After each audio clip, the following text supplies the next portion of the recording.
Well, let's gather this together and talk to David Bailey, Professor of Business Economics at the University of Birmingham. David, where to start? Well, Hyundai and Kia recalling hundreds of thousands of cars, telling customers who've presumably paid a fortune to park outside because they might catch fire. It's not a good week, is it?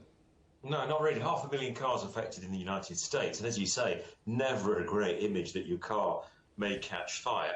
I think they'll get through this because they seem to have identified the problem quickly. They're being transparent about it. They're looking to fix it. If you recall that big issue that Toyota had over a decade ago, some key lessons came out of that. And I think if Hyundai and Kia can tackle it quickly, they should avoid major damage, I think.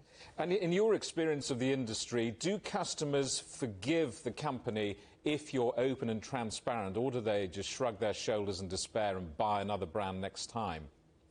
I think it comes back to being transparent, fixing it quickly, and helping fix the problem easily for the consumer. I've got a Tesla at the moment that's the subject of a recall. It's to do with the front trunk potentially opening.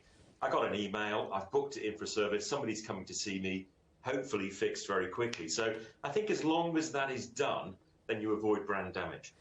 Let's talk about Toyota's results and the company's sales and production outlook being slashed. I mean, it's again not great news, is it? No, it isn't. And I think Toyota is the firm that's probably handled the whole chip shortage better than any other car maker. It didn't cut its chip orders during the coronavirus and the early wave. It stockpiled chips, but even it is now being affected. So it's cut its forecasted sort of sales from 9.3 down to 9, now 8.5 million for this fiscal year. And its operating profits took a big hit towards the back end of 2021. Having said that, it's done what other car makers are doing. It's focused on high margin models. It's looked to cut costs, and it's reduced the amount of discounting it's done. So I think it's going to be really interesting to see what the end of year performance actually looks like. A lot of uncertainty around that at the moment. Let's talk about Tesla. Tesla says the state of California intends to sue over these allegations of systemic racial discrimination and harassment. I mean, the company has been associated with a number of scandals over the years. I wonder to what extent do they affect the company's performance, or is it just a sideshow? I think this is potentially serious for Tesla. I mean, allegations of racial discrimination are extremely serious. It is not a great image for a company. Last October, there was a jury in another case which awarded about $137 million of punitive damages against Tesla, which it's contested. But this is a company which really has thrived on the back of not only its technology, but its brand image of trying to make the world a better place in terms of reducing carbon emissions, going over to solar energy, electric cars, home energy storage. Racial discrimination, or allegations of it, does not fit very nicely with that. So I think there is potential for brand damage for the firm. And remember as well, it has a sky-high valuation, which means it's able to raise finance easily to invest. So they have to take this very seriously.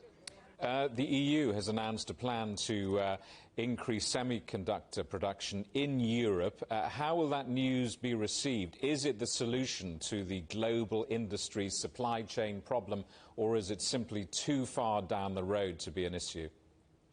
It's part of the solution in the long term. So I don't think the current issues are really going to start to be addressed until the back end of this year, when some extra chip capacity comes online. So the car makers that we've been talking about will continue to face these really challenging circumstances.